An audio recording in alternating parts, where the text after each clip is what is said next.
Hello everyone, welcome to spark up classes. This is Suman Yadav. JEE mains का जो form है वो आने वाला है, तो बहुत सारे ऐसे स्टूडेंट्स हैं जो जेई मेंस के फॉर्म के बारे में नहीं जानते हैं, हर एक डिटेल्स नहीं जानते हैं और बहुत सारी गलतियां कर देते हैं। तो जेई मेंस एग्जाम, इसके फॉर्म, इसके काउंसलिंग, इसकी एलिजिबिलिटी, सब कुछ के बारे में आज के वीडियो में मैं आपको बताने वाली हूँ। JEE mains and JEE advance दोनों मैं कवर करूंगी, सिर्फ मेंस ही नहीं। जेई के दो एग्जाम होते हैं, मेंस एंड एडवांस, वो सारी चीजें मैं कवर करूंगी। अटेम्प्ट लिमिट क्या होती है, कितनी बार लगती है, सब कुछ A to Z आज के वीडियो में हम कवर करेंगे फॉर जेई एग्जामिनेशन। इसी तरह से अगर आपको जेई से रिलेटेड सारी जानकारी पूरे साल आपको चाहिए कि जब तक आपका एडमिशन ना हो जाए तो हम आपको जानकारी प्रोवाइड करते रहें, तो डिस्क्रिप्शन में एक प्लेलिस्ट है, उस प्लेलिस्ट को सेव कर लीजिए और हम आपको जानकारी प्रोवाइड करेंगे। और अगर आप चाहते हो कि हम आपकी प्रिपरेशन कराएं तो उसके लिए भी कमेंट में मेंशन कर दीजिएगा। हम आपके लिए प्रिपरेशन कराने को पूरी तरह से तैयार हैं। आप मेंशन करेंगे तो हम आपके लिए प्रिपरेशन की सीरीज स्टार्ट कर देंगे फ्री ऑफ कॉस्ट, कोई उसका चार्ज नहीं लगेगा। सो हम बात कर रहे हैं जेई की। JEE जो एग्ज़ाम होता है इसका फुल फॉर्म होता है joint entrance exam. Joint entrance exam, ये जो एग्ज़ाम होता है, ये एग्ज़ाम एक बार में आप क्वालिफाई करो तो ऐसा नहीं होता। जेई के दो एग्ज़ाम होते हैं, दोनों के बारे में थोड़ा सा समय दीजिए, अभी आपको समझ में आ जाएगा। इसके दो एग्ज़ाम होते हैं, एक को हम कहते हैं जेई मेंस, जेई मेंस हम कहते हैं, ठीक है। दूसरे को हम कहते हैं JEE advance, JEE advanced.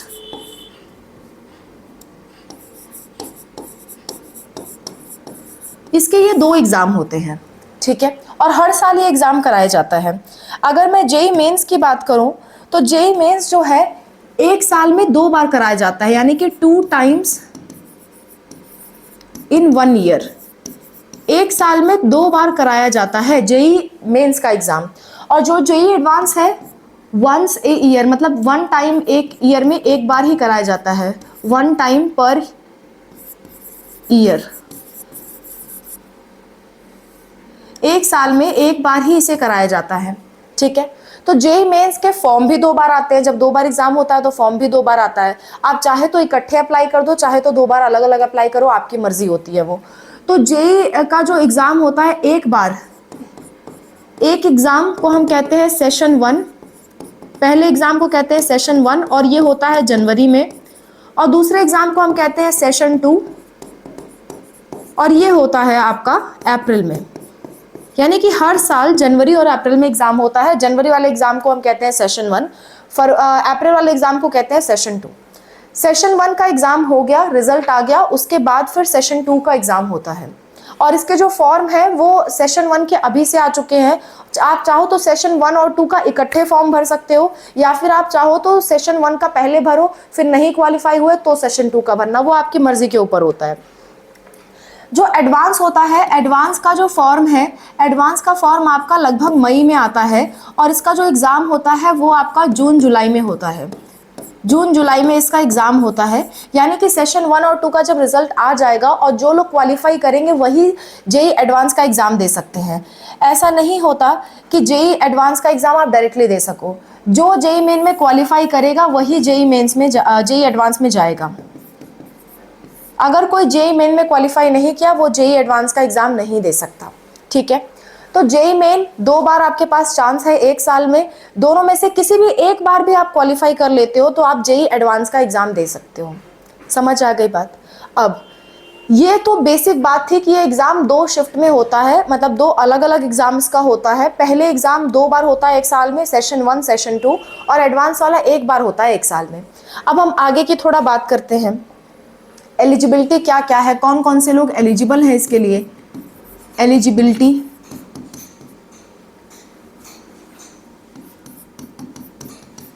Eligibility क्या क्या है। एलिजिबिलिटी में सबसे पहली बात तो 12th पास होना चाहिए और 12th में आपका PCM होना चाहिए, फिजिक्स केमिस्ट्री मैथ। इसके अलावा आपने कोई भी सब्जेक्ट पढ़ रखा हो कोई दिक्कत नहीं है, लेकिन फिजिक्स केमिस्ट्री मैथ होना ही होना चाहिए। और इंग्लिश में आप पास होना चाहिए, इतना आपका आता है। फिजिक्स केमिस्ट्री मैथ मिला करके आपका 75% होना चाहिए। 75% से अगर आपका कम है 12th में तो आप जेई का एग्जाम नहीं दे सकते, ना ही मेंस ना ही एडवांस। मेंस नहीं दे सकते तो जाहिर सी बात है एडवांस भी नहीं दे पाओगे। तो ये आपका एलिजिबिलिटी का क्राइटेरिया नंबर 1 है। दूसरा एलिजिबिलिटी क्राइटेरिया ये है कि आप जिस साल 12th पास किए हो उससे लगा करके 3 साल तक एग्जाम दे सकते हो, यानी कि 3 consecutive years for JEE mains. JEE mains के लिए आप 3 साल लगातार एग्जाम दे सकते हो, 3 साल, और जेई एडवांस के लिए 2 साल लगातार दे सकते हो।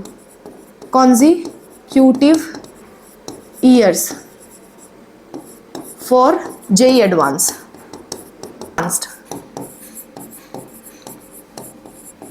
ठीक है, तो 2 साल लगातार आप जेई एडवांस का एग्जाम दे सकते हो। लेकिन जेई एडवांस के लिए एक और एलिजिबिलिटी है कि आपको जेई मेंस क्वालिफाई होना चाहिए। जेई मेंस क्वालिफाई किए बिना आप जेई एडवांस का एग्जाम नहीं दे सकते। जेई मेन आपको क्वालिफाई करना पड़ेगा।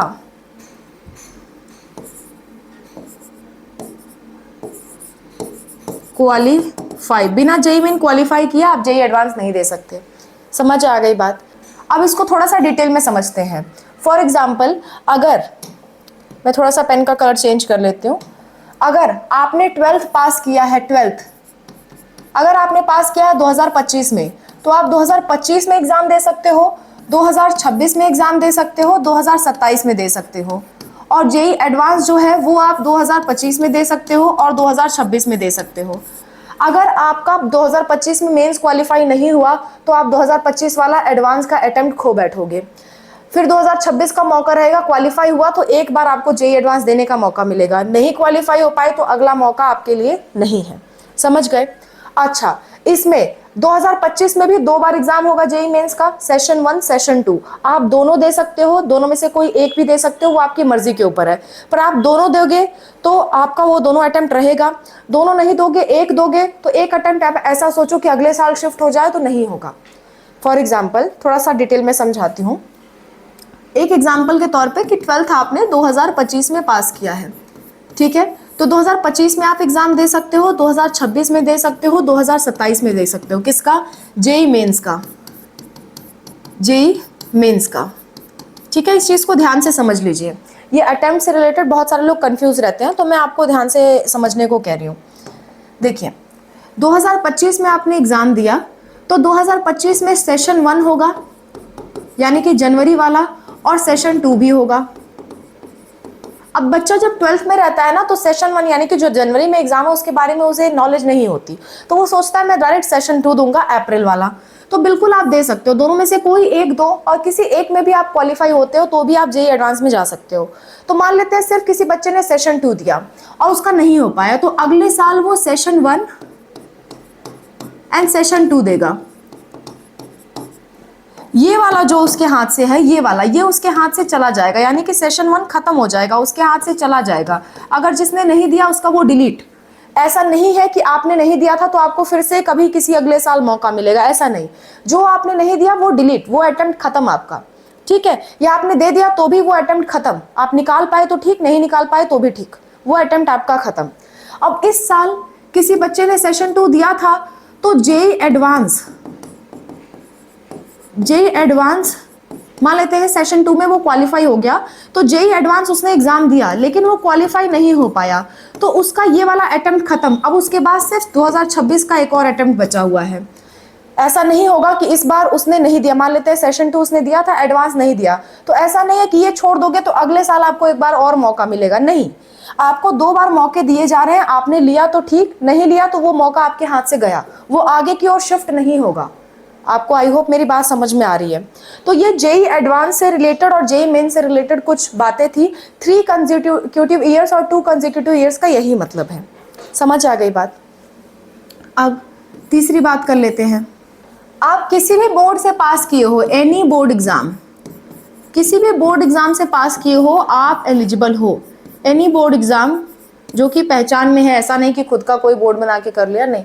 जितने भी बोर्ड एग्जाम्स के नाम परिचित हैं उन्हें, उनमें से आप किसी भी बोर्ड एग्जाम में बैठते हो और 12th पास किए हो तो वो सारे बोर्ड एक्सेप्ट किए जाएंगे। जैसे कि किसी का स्टेट बोर्ड होता है, UP board, Bihar board, Rajasthan board, वो सारे एक्सेप्टेड है। सीबीएसई बोर्ड एक्सेप्टेड है, आपका आईसीएसई बोर्ड एक्सेप्टेड है, सारे बोर्ड आप एग्जाम आपके एक्सेप्टेड हैं। इसमें किसी भी बोर्ड से हो आप एग्जाम दे सकते हो।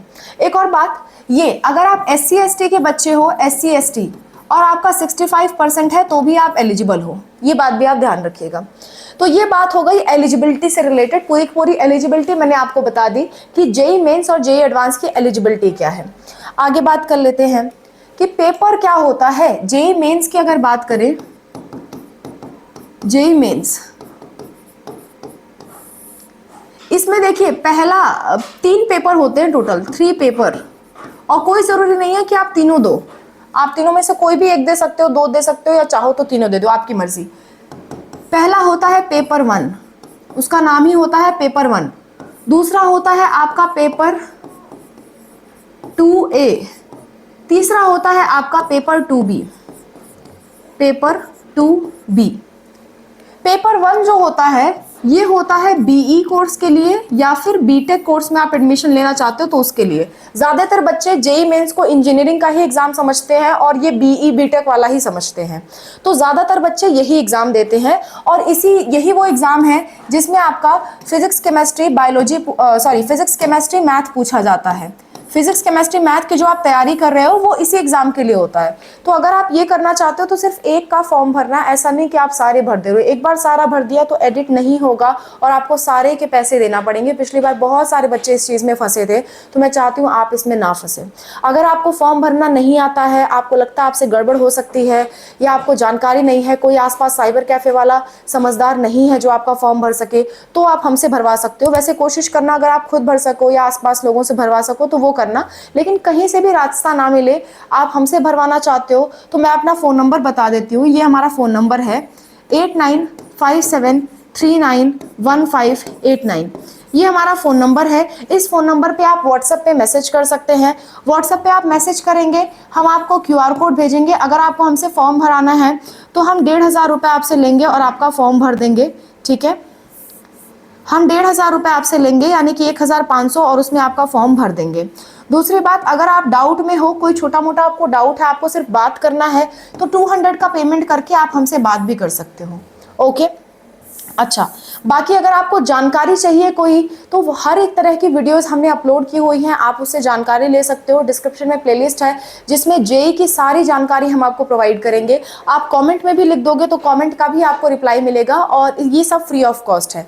लेकिन हम पर्सनली कॉल पे बात करें, क्योंकि इतने सारे बच्चे हैं तो सबसे हम कॉल पे बात कर नहीं सकते, और ये चीज़ें फ्री कर देने में बहुत सारे लोग मिसयूज़ करते हैं कॉल्स का। इसलिए हमने चार्जेस रखे हुए हैं। चार्जेस पेमेंट के बाद हम आपको कॉल करेंगे, ताकि हमारा भी मिसयूज़ ना हो, हमारा टाइम नुकसान ना हो, और जिसको वास्तव में ज़रूरत हो उस तक चीज़ें पहुंच सकें, ठीक है।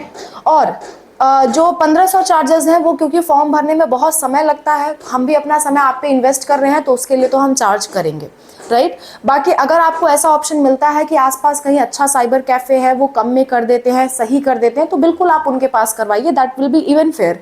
ये मैंने इसलिए करवा रखा है क्योंकि बहुत सारे ऐसे लोग होते हैं जो बॉर्डर एरियाज़ के हैं, जिनके आसपास कोई अच्छा साइबर कैफ़े नहीं है, जानकारी नहीं है, तो वो हेल्पलेस ना रहे, तो हमने उसके लिए चार्जेस रखे हुए हैं, ताकि हमारा भी बहुत नुकसान ना हो और हम उसी के अनुसार चार्ज करें, आपका भी फ़ायदा रहे, ओके। सो आगे बात करते हैं 2A पेपर की। पेपर जो 2A होता है वो होता है बी आर्किटेक्चर के लिए। बी आर्किटेक्चर के लिए होता है आपका पेपर 2A। पेपर 2B होता है आपका बी प्लानिंग कोर्स के लिए। बी प्लानिंग कोर्स के लिए होता है ये, ठीक है। बी आर्किटेक्चर में आपका क्या क्या पूछा जाता है मैं आपको बता देती हूँ, और बी प्लानिंग में क्या क्या पूछा जाता है वो मैं आपको बता देती हूँ। देखिए, बी आर्किटेक्चर में पूछा जाता है आपका मैथ्स प्लस एप्टीट्यूड पूछा जाता है, ठीक है। और इसी तरह से बी प्लानिंग में आपका मैथ्स प्लस एप्टीट्यूड पूछा जाता है। लेकिन इसके साथ साथ बी आर्किटेक्चर में ड्राइंग टेस्ट भी होता है, ड्राइंग टेस्ट भी होता है, और बी प्लानिंग में आपका प्लानिंग का टेस्ट होता है, ठीक है। तो मेजॉरिटी ऑफ लोग जो है बीई बीटेक का एग्जाम अटेंड करते हैं और बहुत कम लोग होते हैं जो बीए और 2A 2B वाला एग्जाम अटेंड करते हैं। पर मैं सारे का ही पेपर पैटर्न आपको बता देती हूँ, क्योंकि कुछ बच्चे तो इसको भी अटेंड करते हैं ना, तो उनको भी जानकारी होनी चाहिए। तो जो पेपर 1 है, यानी कि जो ज़्यादातर बच्चे जिसका सपना देखते हैं जेई का, वो है आपका पेपर 1। पेपर 1 में आपका फिजिक्स, केमिस्ट्री, मैथ्स, ये 3 चीज़ पूछी जाती हैं। और इन तीनों चीज़ में मैं आपको बता दूं 25-25 क्वेश्चन आते हैं, 25, 25, 25, यानी कि टोटल जो क्वेश्चन होते हैं वो होते हैं 75 क्वेश्चन। और हर एक जो क्वेश्चन होता है वो आपका, एक जो आपका क्वेश्चन होता है वो आपका होता है 4 नंबर का, और एक जो गलत आप कर दोगे तो उसमें -1 की नेगेटिव मार्किंग होती है। यानी टोटल जो आपके मार्क्स हैं वो आपके मार्क्स हो जाते हैं 300 मार्क्स का आपका पेपर होता है। जेई मेंस की अभी मैं बात कर रही हूँ, ये मेंस की हम बात कर रहे हैं, एडवांस की बात नहीं कर रहे हैं, मेंस, ठीक है। मेंस में 300 मार्क्स का आपका पेपर होता है और ड्यूरेशन जो है वो 3 आवर्स की है, 3 घंटे का आपको समय मिलता है। 75 क्वेश्चन आपको सॉल्व करने होते हैं और टोटल 300 मार्क्स का ये आपका होता है। और ये एग्ज़ाम जो है आपका ऑनलाइन होता है, यानी कि कंप्यूटर पे होता है। किसी किसी का एग्ज़ाम मॉर्निंग में पढ़ सकता है, किसी का इवनिंग में, कई दिनों तक आपका ये एग्ज़ाम चलता है। जैसे कि अगर मैं बात करूँ 2026 की, तो जनवरी वाला जो एग्ज़ाम है वो आपका चलेगा 21 जनवरी से लेकर के 30 जनवरी तक। इसी तरह अप्रैल वाला एग्ज़ाम भी काफ़ी दिनों तक चलता है। तो ये पेपर 1 हो गया आपका। अब बात करें अगर पेपर 2 की, पेपर 2A जो कि आपका आर्किटेक्चर का होता है। इसमें आपका इसमें आपका मैथ्स पूछा जाता है, इसमें आपका एप्टीट्यूड पूछा जाता है और साथ साथ में ड्राइंग का टेस्ट होता है। ड्राइंग का टेस्ट आपका ऑफलाइन होता है और मैथ और एप्टीट्यूड आपका ऑनलाइन टेस्ट होता है। तो इस वाले में क्या होगा,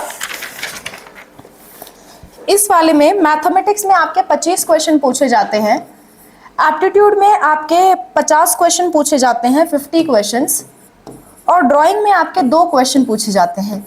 टोटल 77 क्वेश्चंस आते हैं इसमें, ठीक है। टोटल 77 क्वेश्चंस आते हैं, अकॉर्डिंगली मार्क्स अरेंज होता है, +4 और -1 की मार्किंग होती है आपकी, ठीक है। इसमें भी 3 घंटे का ही पेपर होता है, 3 आवर्स का टाइम आपको दिया जाता है इन टोटल। नेक्स्ट, इसके बाद है आपका पेपर 2B।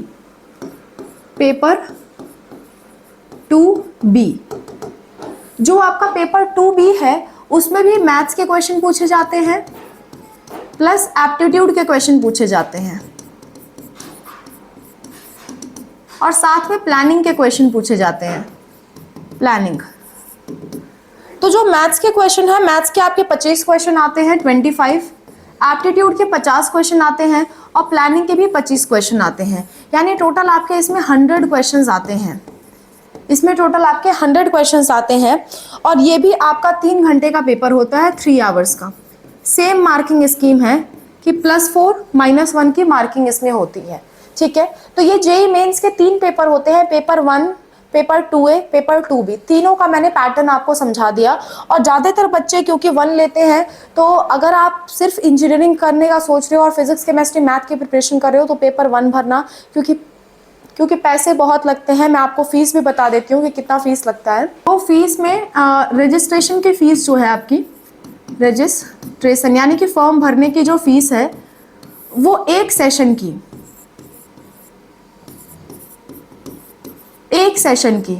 पर सेशन और पर पेपर 1000 के आसपास लगती है। यानी कि जैसे जैसे आप सेशन का नंबर बढ़ाओगे, 2 सेशन होता है जनवरी में और अप्रैल में, दोनों सेशन का दोगे एक पेपर तो आपका 2000 पड़ेगा, एक सेशन का एक पेपर दोगे तो 1000 पड़ेगा, एक ही सेशन के 2 पेपर दोगे तो फिर 2000 पड़ेंगे। तो जितना ज़्यादा पेपर का नंबर बढ़ाओगे, जितना ज़्यादा सेशन बढ़ाओगे, उतने ज़्यादा पैसे आपको देने पड़ेंगे। तो आप बहुत ज़्यादा पैसे अपने ना फंसाओ, इसलिए वही पेपर चूज़ करिए जो पेपर वास्तव में आप तैयार करके गए हो। मैं आपसे कहूँगी मोस्टली लोग जो चूज़ करते हैं बी बीटेक के लिए, अगर आपको और कोर्सेज़ के बारे में नहीं मालूम है तो सिर्फ पेपर 1 चूज़ करिए, उसका एग्ज़ाम दीजिए। हाँ, अगर आप आर्किटेक्चर प्लानिंग के बारे में अलग से वीडियो चाहते हो कि मैम ये होता क्या है, इसकी डिटेल्स वीडियो बता दो, तो आप कमेंट कर दीजिएगा। B architecture and B planning की पूरी डिटेल डिस्क्रिप्शन वाली वीडियो मैं आपके सामने ला के रख दूँगी, ठीक है। तो जेई का जो एग्ज़ाम है, शुरुआत में एक सीक्वेंस आपको बता देती हूँ।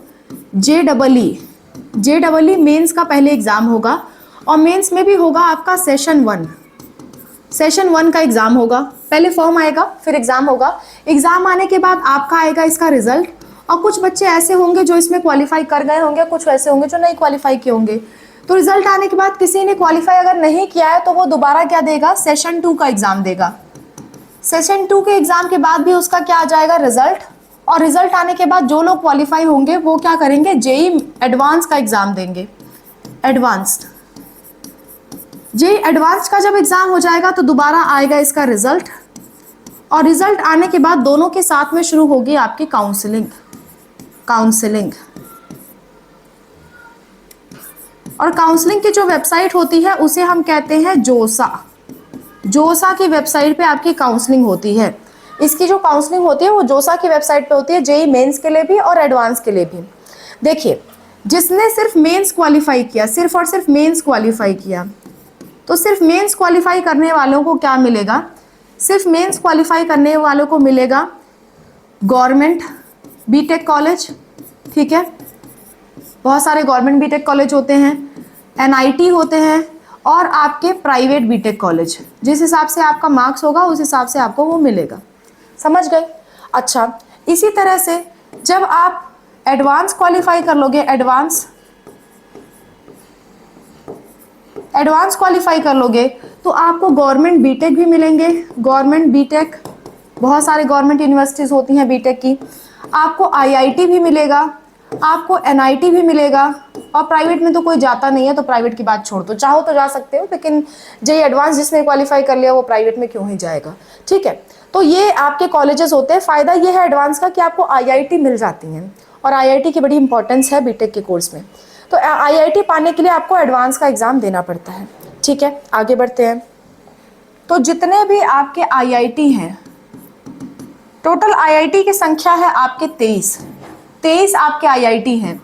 एनआईटी की अगर बात करूं, नेशनल इंस्टीट्यूट ऑफ टेक्नोलॉजी, उसकी संख्या है आपकी 32।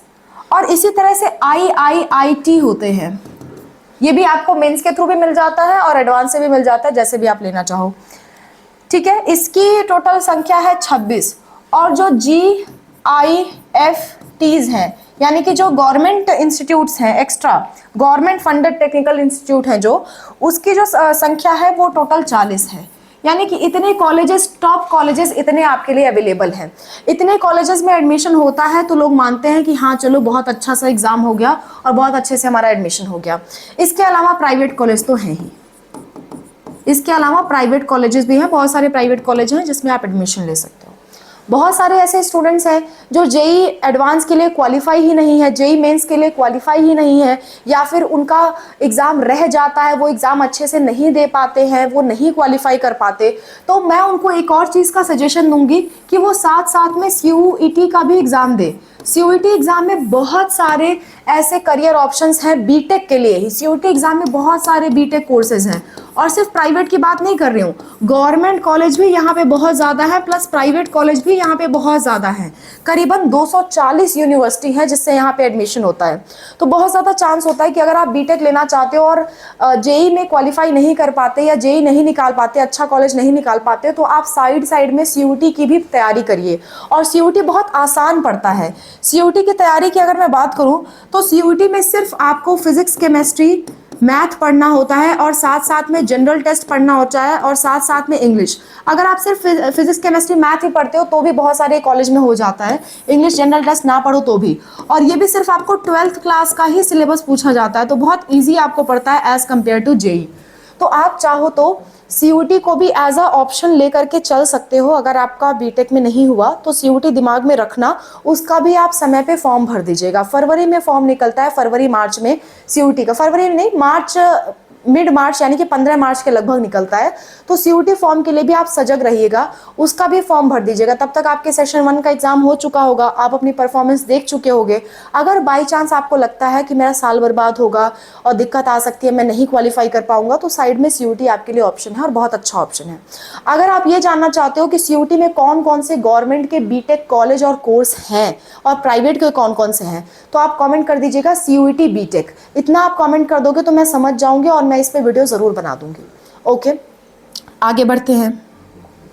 काउंसलिंग की अगर बात करूं, जेई के काउंसलिंग की, तो जेई की जो काउंसलिंग होती है जिसे आप जोसा काउंसलिंग कहते हो, ठीक है, जोसा काउंसलिंग जिसे आप कहते हो, इस काउंसलिंग के पैसे लगते हैं।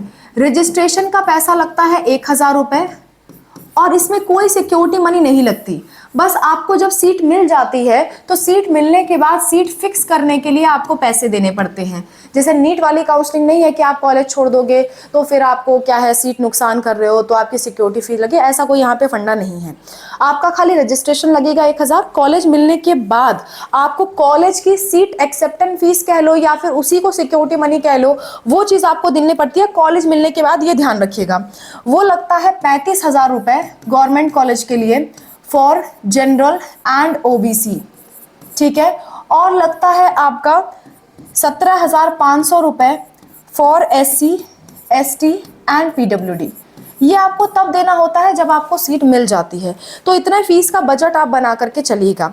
और बहुत सारी ब्रांच है इसमें इंजीनियरिंग की। अगर आप ये जानना चाहते हो कि कितनी सारी ब्रांच है इंजीनियरिंग की और कौन कौन सी ब्रांच, कैसी ब्रांचेस है, सारी चीज़ की मैम डिटेल बताओ, तो उसके लिए भी मैं वीडियो बनाने को तैयार हूँ। आज के वीडियो में मैंने आपको जेई का बेसिक कॉन्सेप्ट समझा दिया। जेई एग्जाम देने के बाद लोग इंजीनियर बनते हैं और इंडिया के सबसे जो टॉप लेवल की इंजीनियरिंग कॉलेजेस है वहाँ से आप जो है बीटेक करके इंजीनियरिंग बन सकते हो और बहुत अच्छा खासा पैकेज भी रहता है। कई बार लाख रुपए से ज़्यादा पर एनम की आपकी सैलरी रहती है, ठीक है। तो बहुत सारे लोग इंजीनियर बनना चाहते हैं, तो इंजीनियर बनने का यही सबसे बेस्ट रास्ता है कि आप जेई के थ्रू जाइए। जेई अगर नहीं हो पाता है तो आप सीयूटी के थ्रू जाइए। ये 2 एग्ज़ाम आपके लिए सबसे ज़्यादा बेनिफिशियल हैं, ठीक है। ये 2 एग्ज़ाम्स के थ्रू आप इंडिया के टॉप आईआईटीज़ में जा सकते हैं, टॉप एनआईटीज़ में जा सकते हैं, जितने भी अच्छे कॉलेजेस हैं इंजीनियरिंग के वहाँ आप जा सकते हैं। तो उन सारी चीज़ों का मैंने आपको बता दिया, पैटर्न बता दिया, फॉर्म भरने का बता दिया, सब कुछ बता दिया। डॉक्यूमेंट्स पे आपको वीडियो चाहिए तो अभी आप कमेंट कर दीजिएगा, डॉक्यूमेंट्स की एक अलग पूरी लिस्ट बता दूंगी कि कौन कौन से डॉक्यूमेंट्स आपके जेई के फॉर्म में लगेंगे। That's all. Thank you so much for watching. I hope this video is helpful for you. Bye. Take care. Wish you all the best for whatever you're going to do. Bye.